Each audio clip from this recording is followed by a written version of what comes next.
Well, good afternoon, good people and Eagle fans. Mark Holmes here. As always, I want to say thank you all for watching, commenting, subscribing, and being part of the Jobu Sports Report. Without you guys, as well as you ladies, you know that this literally does not work. Hope everybody's having a great hump day. Hope you're humping, getting over the hump, or doing whatever you do on hump day, because it is the middle of the week, and that means we've got the Dan Saleo show in about a half an hour. And getting set up for that. But I saw a clip of something that kind of really pissed me off. And maybe I'm a little too sensitive, but I'm getting sick and tired of everybody talking about George Pickens. Good Morning Football, and I haven't seen the whole entirety of the clip. I've seen about a minute of it. They're talking about the Dallas Cowboys offense, is one of the best in football, and they should be in every game as long as the defense can just do anything. And they're talking about the Cowboys offense. They're actually saying good things about the Cowboys offense.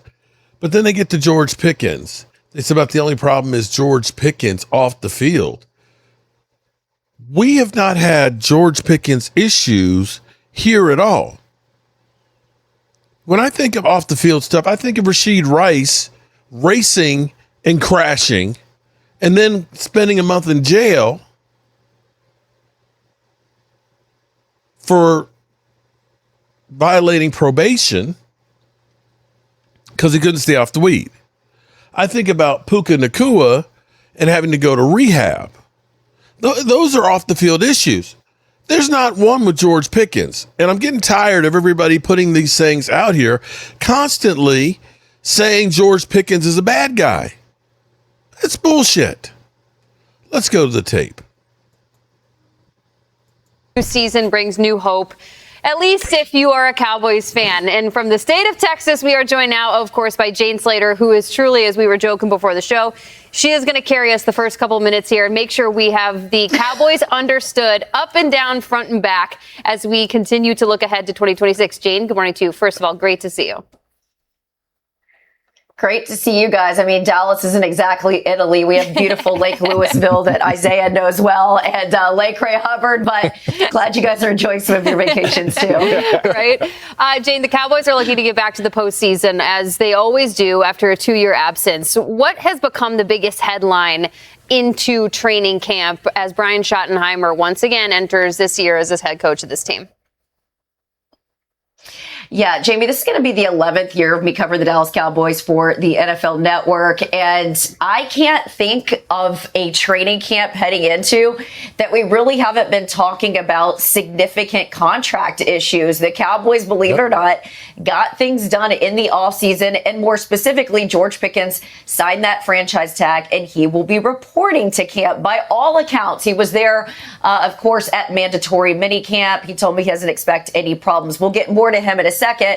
But I think one of the other things is these are the type of coaching staff that likes to go back to the board. What did they want to improve on from last year's camp? And Brian Schottenheimer said it was a more intentional training camp. He expects to have the guys doing more work in pads. The staff has adjusted their ramp up and recovery periods to improve conditioning. And so, when you look at Dallas, it's unlike a lot of other teams. A lot of people choose to live in the Dallas area. They're at the facility in the offseason. For the most part, they had everyone in the building during OTAs, with the exception of George Pickens, got him back for mandatory minicamp. So you guys know this. There's typically 2 installs when we talk about the offseason. They had a really good first install, so it seems like they're going to be way ahead this year as they implement this second install and when they get to training camp. Jane, obviously we were down there in D-Town. We know all about these cats. Dak Prescott balled out last year, 30 touchdowns, only 10 interceptions, 67% completion percentage, had a heck of a year. What exactly is he focused on trying to improve upon as he goes into the 2026 season? Well, I love that I've got you here because I want you to stay popped up in this double box for me, because this is also going to be a question that I have for you. Okay. When I talked to the training staff or a lot of his coaches, I said, Where is Dak Prescott still looking to improve in year 11? Obviously, he's talked about the footwork in the offseason, and that's something that he's proud of.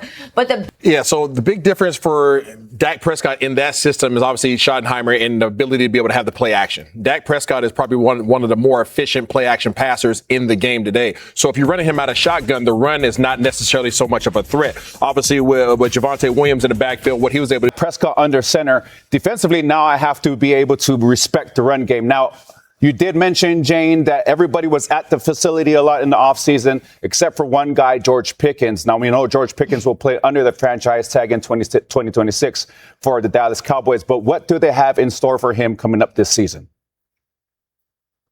Well, I hope this isn't a freezing cold take. I know the guys love to monitor what we're saying here in the offseason. But, I've said that my experience with George Pickens has been very different than, say, what Pittsburgh media had to deal with, or maybe some of the headlines that we had coming out of there. He talked to us this offseason, said the reason why he wasn't there in the OTAs was simply put, his agent told him not to. His agent told him, get there when you have to be. As his agent explained to me, he goes, Jane, if you don't have to work on Saturdays, do you show up to work? And I said, I mean, not necessarily. I get where they're coming from on that, but it doesn't seem like he is interested in being a headache for this team. I even pulled him off the side. I said, look, fool me once, don't fool me twice. We had Micah Parsons show up to camp after he was going through some of his issues with his contract, and then all of a sudden he had a back issue. Do you see any lingering injuries that might pop up? And he said, absolutely not. He is ready to be there. In fact, if you're concerned about what his conditioning looked like, he worked out with the guys this offseason. He said that he was in their houses. And he said the reason why it was easy for him to show up to camp was because when you're in the homes of these guys and you know how bad they want it, and these guys are locked in, he said you can't help but not be a part of that. And if there's any indication of that, I mean, it was the first day of practice. He didn't compete in the team drills. It was the individuals. But Dak had a really nice go ball for him. And I tell you, he had a toe tap catch right there along the sidelines and did a little shimmy after when I asked him about that. He says, just glad to be back. So that gives you an idea of his mindset. He truly is excited to come to Oxnard, and he's letting this whole business aspect of the deal take care of itself as the season goes on. Ah, man, Jane, I don't know. George Pickens, not a problem. Here we go. I'll believe it when I see it. I'll believe it when I see it. This is what pisses me off. Gonna break the mold. Yeah, but we're staying offense. All right, we're staying offense all day here. So let's talk about it. This Cowboys offense is one of the most potent offenses in the league last season. What areas do they still need to improve on? What kind of identity are they going to have for the upcoming season? Well, red zone execution is really an area they've got to focus on. It's gotten better from in years past, but Clayton Adams, their new OC, has really talked about also going back to that board. What do they need to focus on?